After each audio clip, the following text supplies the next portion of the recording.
or you can put your money into Bitcoin. So the real appeal of Bitcoin is everybody in the world, I mean, they don't want to put their money in a bank in the middle of Africa in an African currency you've never heard of, right? But Bitcoin gives you control of your money, right? And is that egalitarian? Yeah. Is that humanitarian? Sure, it is. Is it economically smart? Yeah, right. So they're connected, right? You have to have economic empowerment if you're going to achieve whatever you want in life. And to be economically empowered, you have to be on a network that won't freeze you or censor you.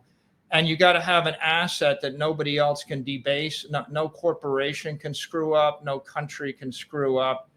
And that's what Bitcoin represents.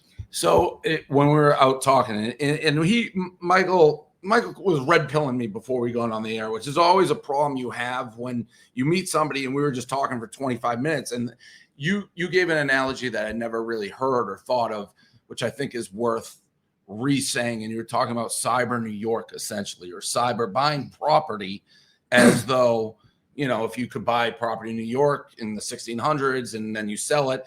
And what I thought was interesting is not everyone can buy cyber New York. You get the United States, but you were talking in terms of Bitcoin. If you want to re-explain that analogy, I thought that made a lot of sense. Yeah, I mean, look, there's certain places where the land values go through the roof. If like the land we're standing on right now in Miami, it used to go for $10,000 an acre, and now it goes for $10 million, $20 million an acre. It's up by a factor of 1,000 in less than 100 years.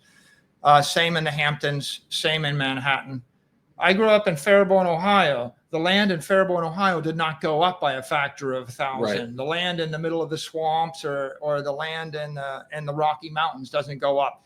So if I gave you the chance to buy up all of Palm Beach or the Hamptons or Manhattan, any time in the past 100 years, it would have been a good deal. In fact, in 1650, you could have bought Manhattan. 1700, you could buy land in Manhattan every decade for the past 300 years at a price higher than the person that sold it to you bought it for, and it would still be a good investment. The only thing that slightly slows you down is the property tax, but assume there's no property tax, you would buy it and hold it forever. Now, if you're an African or South American or Russian or Chinese, you can't buy land in the United States easily. You don't want to own the land in Africa any more than you want to own the land, in the middle of the Rocky Mountains. It's not going to appreciate. So Bitcoin represents cyber Manhattan. It's 21 million blocks. Everybody with money in the world is going to want to put some of their money there, right? How much of their money? Well, if you lived in Lebanon or Iraq or Syria right now, the money you have in Bitcoin you still have, and the money you have in the local bank you don't have anymore, right? If you need to leave a country or flee for your life, and that happens a lot, the money you have in Bitcoin you get to keep. The money you have in land or buildings or local currencies or a local bank, you lose. So Bitcoin really represents that strongest, greatest city in cyberspace, and it's going to be the center of the digital economy. Like, the really nice thing about it is when you're buying a block or 10 blocks of Manhattan in the year like 1900, you don't know what people are going to do with it, but you kind of figure that all the smart people will move to New York and they'll want that land to build a building on it. And you're going to get wealthy because you're holding it.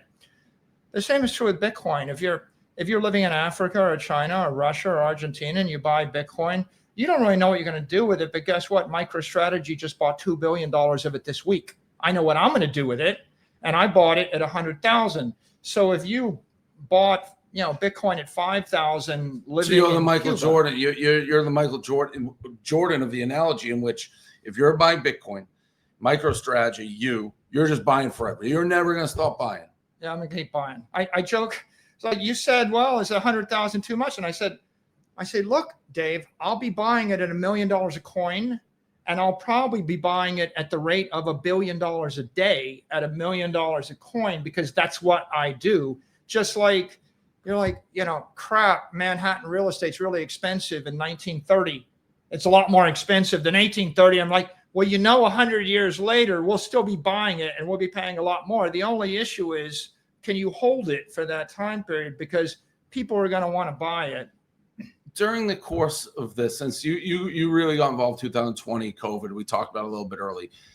You're a smart guy, MIT guy. have you had any doubts at any point? Like, oh, I picked the wrong horse, or you just steadfast, or were you willing to be like, you know what, if I'm wrong, I'm wrong, and I go bust? You know, in March of 2020, we all get punched in the face, and for 6 months, you're like, well, do I move to Miami?